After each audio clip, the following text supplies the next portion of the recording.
And I know that there's a fear across the land from Graham Rudman for fear that the Medicare payments may be reduced further. I wonder if you can't have your experts make a solution to this. We have been, sir, I can't tell you what the final decision has been on this. We have been looking at this entire program, things that can be done and should be done, and also the possibility we're looking at as to whether we can't find something to take care of catastrophic illnesses. I tried to do this when I was governor in California, and I couldn't get any public interest in it at all. I guess everyone has a feeling it'll never happen to them. But we are looking at this and as to what we can do with regard to some of the problems that have arisen, because, as you know, the program has expanded in cost greatly.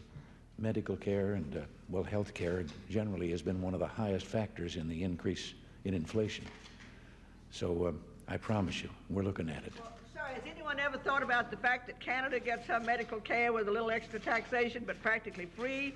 Why couldn't we start something like that? Well, we're looking for answers. All right. Mike? Mr. President. Mr. President, you said in your opening statement that there is irrefutable evidence that Colonel Qaddafi was involved in the airport attacks. The European allies seem less convinced.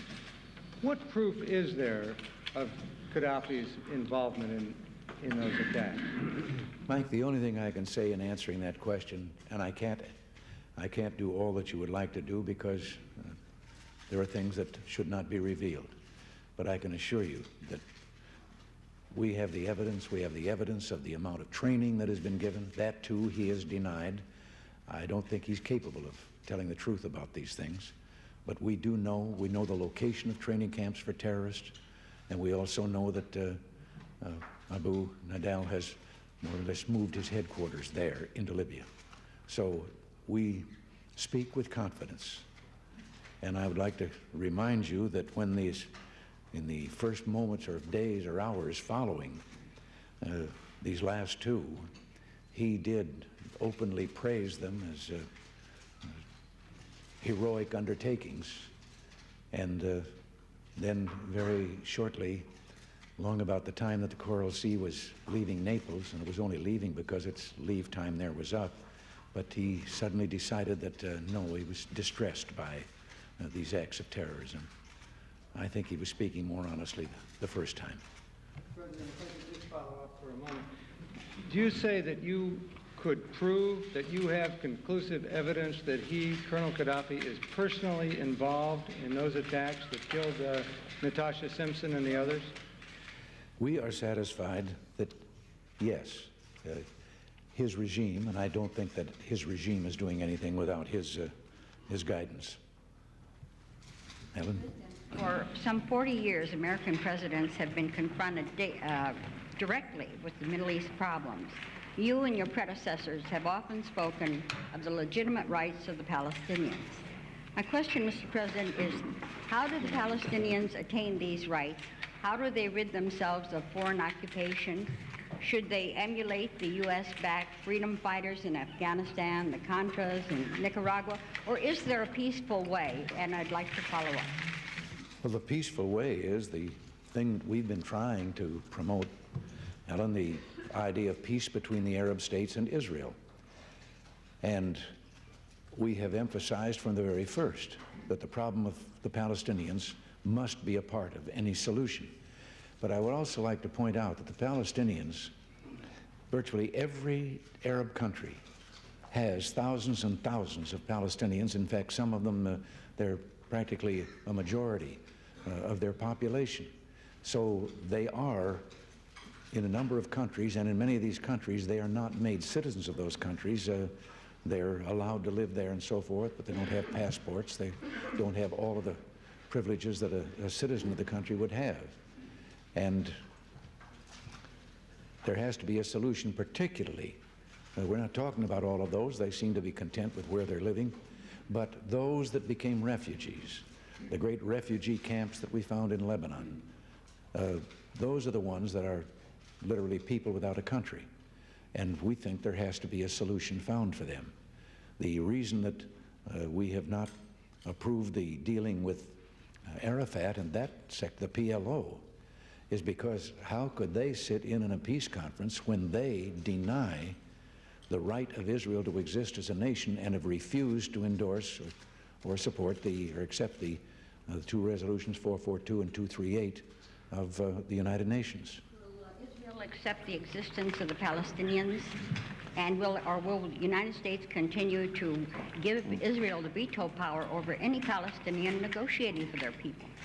No, and I don't think that they ask for that. Theirs is, and I would say this of any other country that they're working with, that you can't ask them to negotiate with someone who's sitting on the opposite side of the table saying that they start from the negotiating position that Israel doesn't have any right to exist. And this is the main thing. It's the reason why we have not felt free to talk with an Arafat either until he gives up that position. Yes? Mr. President, you have said that your policy towards terrorists is swift and effective retribution. And after the Achille Lauro case, you said you can run, but you can't hide. But isn't this one more case where there is no retribution and where the people behind the terrorism have, in effect, been able to hide? Now, you mentioned the people behind the terrorism. I'd like to point out that all this talk that there's been about harsh talk and no action and so forth, could I recap just a moment here? Two of the great terrorist actions against the United States took place in Lebanon, the bombing of our embassy and the slaughter of our Marines there. But in both cases, the perpetrators of those acts died with the victims. They were suicide attacks. Now, we've made every effort to try and establish, well, who brought these people there? They certainly can't be questioned. How did they get there? Now we've had two more recent attacks. But in these two attacks, the perpetrators are either dead, killed in the scene, or they're wounded in hospitals under arrest. But again, here is a better opportunity now. This wasn't something of a suicide attack, and Qaddafi himself has referred to more suicide terrorist actions. In other words, finding some poor souls that fanatic enough that they can be told that they got a free ride to heaven if they'll go out and give up their own lives to kill someone else, innocent people. The only actual case where there were terrorists and there they were, and we knew their location and where they were trying to go, and we brought them down. And that was the Achille Lauro case, and turned them over to the Italians at their request. After all, it was their territory and their ship, and they wanted to do the prosecuting, and they will be prosecuted. I know it appears that we sit here and are not doing anything. I'd like to tell you something that we have done. We have actually recorded in the last year and know that we have aborted 126 terrorist missions. Now, I won't go any further, and I'm not going to tell you how this was done, but in our intelligence and working with the other countries, we have been able to anticipate and, as I say, abort that many terrorist missions.